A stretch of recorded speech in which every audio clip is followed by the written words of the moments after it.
Hey editors, welcome back. Let me show you how to remove any background from a video in Premiere Pro in just 1 minute.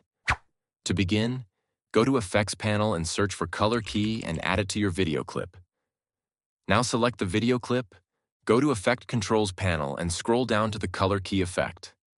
Then select this little ink dropper icon beside it. Go over to your preview screen and click on a part of your background. Then, under the preview window, click on the wrench icon and enable transparency grid if it was unable. Now adjust the color tolerance, edge thin, and edge feather until your background completely disappears, but not so much that it removes the foreground objects. Now you can also move your video to layer 2 and import your own background into the video and see the result. And that's how to remove any background from a video in Premiere Pro.